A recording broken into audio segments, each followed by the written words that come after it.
Aí a gente chega na nossa parte de operadores, tá?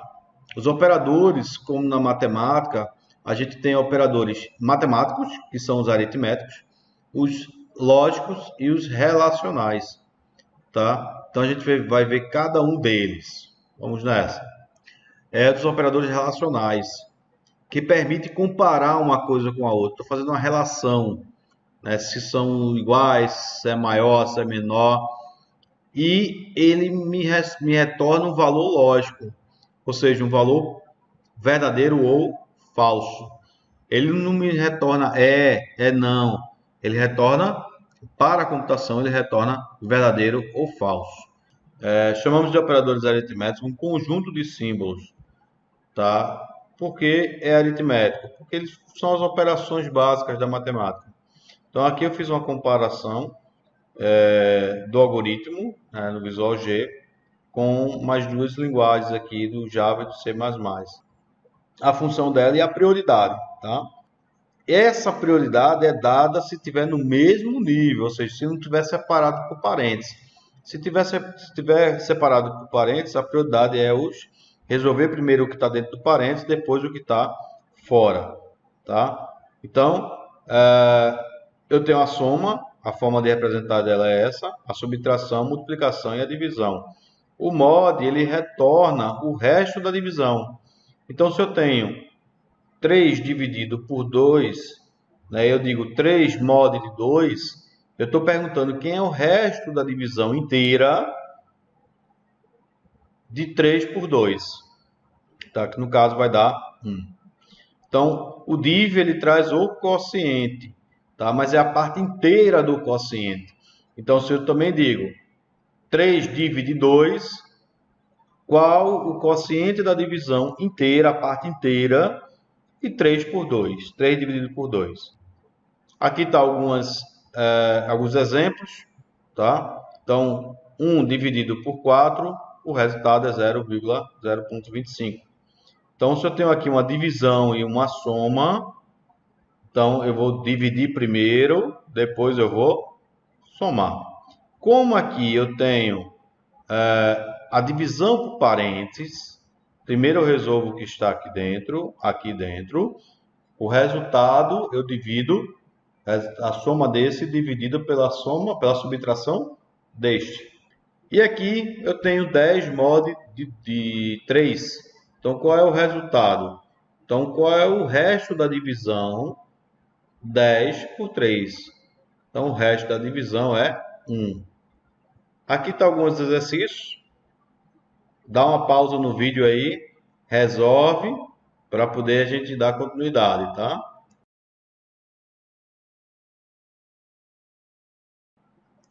Bom, os operadores relacionais. Os operadores relacionais são utilizados para comparar valores, tá? Então eu vou comparar. Então, vê que na sua maioria aqui são iguais, todos eles. Então, no algoritmo eu tenho maior que, menor que, igual, maior ou igual, não é igual ou maior, é maior ou igual, menor ou igual e diferente. Tá? O símbolo que a gente vai estar usando para o diferente é o menor que e o maior que juntos. Então, eu estou perguntando, quando eu coloco esse símbolo, se o número 2 é diferente do 3. Se eu colocar aqui 2 é diferente de 3, aí ele vai me dar um resultado, verdadeiro ou falso. Tá? Nota que em outras linguagens, o igual, por exemplo, ele muda. O igual em Java, ele não é um igual só, são 2. Tá? O diferente também, ele não é a mesma coisa. O diferente no algoritmo é menor que e maior que. No Java é exclamação e igual. Tá? Fica bem atento a esses símbolos. Eu aconselho vocês a ter essas tabelinhas enquanto você não se habituar com essas simbologias e o que eles significam. Então, quando estiver programando, guarda essa tabelinha aí, fica junto com vocês. Na hora de precisar usar, dá uma olhadinha que com o tempo você vai fixar na mente esses símbolos e esses operadores, tá? Bom, a gente diz aqui, ó, que isso aqui é a comparação. Digamos os valores aqui que está guardado aqui. Seja A é do 3, B é 7, total 200, média 88,1 e ano 2014. Então, a computação ele faz o seguinte, ele vê os valores que está guardado nas variáveis e faz com o operador relacional aqui a comparação. Então, 3 é maior do que 7? Falso. 200 é igual a 100? Falso. Média, que é 8,1, é maior ou igual que 7? Verdadeiro. 2014 é diferente de 2001? Verdadeiro. Aqui está outro exercício para vocês, tá? Dá uma pausa de novo no vídeo aí, tenta resolver esses exercícios, tá? Levando em consideração, primeiro resolver quem está dentro do parênteses, depois quem está fora, tá? Elimina todos os parênteses e por último faz a resolução final. Os operadores lógicos são divididos em 3 partes, tá? Que seria ou separados de 3 formas: o i, o ou e o não. O resultado dessas comparações é verdadeiro ou falso da expressão. Então, como é que funciona eles, né? Como também no aritmético, a gente tem a prioridade. Então, se eu tiver na mesma expressão um de cada, eu tenho que resolver primeiro quem. Resolvo primeiro o não, depois o i e por último o ou. Tá? Como é que funciona cada um desses? Na expressão aqui, eu tenho no mesmo nível, porque está todos com parênteses aqui, ó. Então, eu tenho no mesmo nível o i e o ou. Quem eu vou resolver primeiro? O i, porque tem uma prioridade maior do que o ou. Então, digamos que esse valor que esteja aqui dentro seja 3. 3 é menor do que 5, menor ou igual que 5, verdadeiro. 3 é maior ou igual que 2, verdadeiro. Então, verdade e verdade, aí a gente entra no patamar que muitos profissionais, ou como eu aprendi há algum tempo, fazia. Ele fazia aqui e botava, ó, com i, verdade e verdade, o resultado vai ser verdade. Então, se eu tenho verdade e falso, o resultado vai ser falso. Então, para você não ter que decorar essa tabela, é simples. Para ser verdadeiro, com o operador lógico i, todas as minhas expressões têm que ser verdadeiras. Porque se eu tivesse um outro i aqui, um outro i aqui e um falso, vê que este com este é verdadeiro, i é verdade, tenho verdade, e eu tenho um outro falso. Se eu tenho já um falso, o resultado já vai dar falso. Então, se eu tenho só i e o resultado é falso, daí eu encontro um falso na minha expressão, o resultado final aqui já vai ser falso, sem sombra de dúvida. Mas se eu tivesse aqui um outro operador, eu não poderia afirmar isso. Tá? Eu não posso afirmar isso.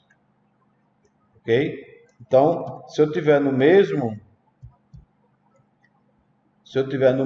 expressão, só o mesmo operador lógico i, neste exemplo, como eu tenho aqui, se eu encontrei um falso, a expressão já vai dar falsa. Mas se todas forem verdadeiras, já vai dar verdadeira. Então, resumindo, se você tiver um i, uma expressão onde só tem um i e a comparação são todos verdadeiros, o resultado já vai dar verdade. Eu não preciso nem tentar solucionar esse problema. Então, se eu botasse aqui i, né? Verdade, verdade, verdade. verdade, verdade, verdade, verdade, verdade, verdade. Aí eu não precisaria nem resolver. Olhei, tudo I, ótimo. Tudo verdadeiro? Sim, é tudo verdade. Resultado verdade. Não preciso nem olhar mais. Se eu tiver um falso no meio do caminho, eu não preciso também olhar mais. O resultado já vai dar falso. Certo? Já com o ou, tá? Com o ou é diferente. O ou ele funciona assim. Já com o ou ele é diferente. Será verdadeiro o resultado se um dos valores na comparação for verdade. Então, se eu tiver aqui verdade ou verdade ou falso ou falso, mesmo que esse aqui fosse falso, esse primeiro, falso ou falso, essa expressão aqui, o resultado dela é verdade. Por quê?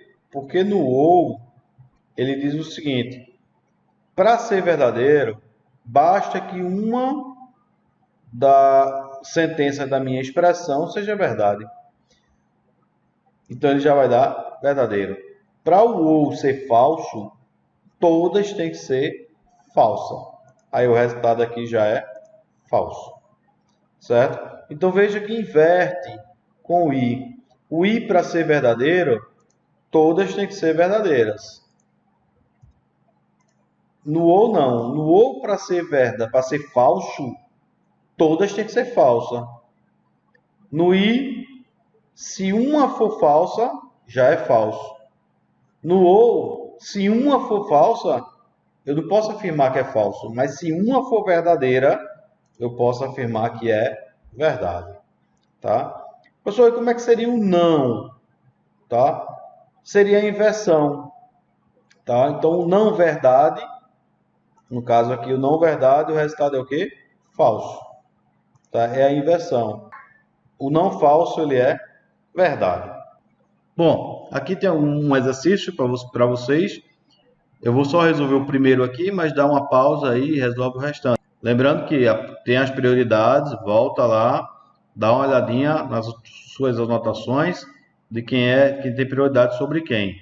Lembrando que primeiro resolve-se os parentes, depois resolve o que está fora. Então aqui no caso, eu tenho na letra A, o A que é falso, o B que é verdadeiro e o C que é falso. Pela prioridade, eu tenho que resolver primeiro o I. Então, verdade e falso vai dar falso. Porque eu tenho um falso e eu tenho um I. O I, para ser verdadeiro, tem que ser todos verdade. Então, aqui já vai dar falso. Então, eu venho falso ou falso, o resultado é falso. Então, pausa o vídeo, pausa essa videoaula, dá continuidade na resolução destes exercícios. Vamos entender aqui e já começar a utilizar o algoritmo, tá? Então, faça um algoritmo que receba dois números e exiba o resultado da soma na tela. Então, eu trouxe esse exemplo para vocês entenderem a importância da declaração correta das variáveis. Então, por exemplo, eu declarei as variáveis aqui, x1, x e y, inteiro. Se você não visse o enunciado, como é que você ia saber, se não tivesse também aqui o termo, né, de soma, que essas duas variáveis elas estão aqui para receber dois números que vão ser somados. Então veja que a diferença deste código para este código. Este código, só de olhar as variáveis, todos dois vão rodar, tá? Então só de olhar as variáveis, eu já consigo identificar que aqui vai ser o número 1 e o número 2, tá? Eu tenho o número 1 e o número 2. Então, a declaração de uma forma correta é importante. Qual é a dica que eu dou para vocês? No mínimo, 3 caracteres, um nome, né? 3 letras E se for para você repetir, do tipo pegar número, pegar nota, coloca nota 1, nota 2, nota 3, nota 4, né? Então, faz dessa forma que vocês, quando tiverem com um código muito grande, vai facilitar a vida de vocês. Código pequenininho assim, você consegue ler, você não consegue nem enxergar isso, que vai ter dificuldade. Mas se você pegar um código aí pequeno, de 1000, 2000 linhas, você vai sentir dificuldade se o nome das suas variáveis for daquele outro exemplo anterior, tipo x e y. A gente ainda tem do tipo aqui que a gente chama de expressão mista, que é eu estar misturando os operadores. Então, vê aqui nesse exemplo aqui, eu tenho um operador relacional e um operador lógico. Tá? Então, isso é muito comum de acontecer para conseguir resolver teus problemas computacionais. Vamos considerar aqui nessas expressões e dá também uma pausa aí e tenta resolver. Então, eu tenho aqui x1, x3, x2 e x4, cada um com seus respectivos valores. Então, quem é x1? 5. 5 é maior do que 4? Verdadeiro. Então, 5 é maior que 4. E qual é o outro? Vê que aqui deu verdadeiro, tá? 3 é maior do que 7? Não, isso é falso. Então, verdade e falso, falso. Então, resolve aí essas outras expressões. E aqui, para você começar a fazer teu algoritmo, tá? Volta lá, pega as estruturas. Então, faça um algoritmo que receba 2 números e ao final mostre a soma, subtração, multiplicação e a divisão dos números. Cuidado que na matemática, ela também se aplica aqui, tá? O número não pode ser dividido por zero. Tá? Então, se eu tiver 5 dividido por zero, isso não existe na matemática, também não existe na computação. Então, o segundo número não pode ser zero. Depois a gente vai estar trabalhando em cima disso para poder a gente dizer ao usuário que ele não pode digitar e mesmo que ele digite, a gente não faça essa divisão. Ok? Então, vai com calma, faz considerando que ele não vai digitar o zero e resolve esses 2 exercícios. Tá? O segundo, ele diz aí que escreva um algoritmo para determinar o consumo médio de um automóvel, tá? Sendo fornecida a distância do automóvel percorreu e o total do combustível. O consumo é dado por quilômetros por litro. Tá? Então fica a dica aí para vocês darem essas duas soluções. Certo? Eu vou deixar na descrição do vídeo, tá? o link para poder vocês posteriormente estarem visualizando a resolução desses 2 exercícios. Ok? Obrigado por assistir mais essa videoaula. Até a próxima.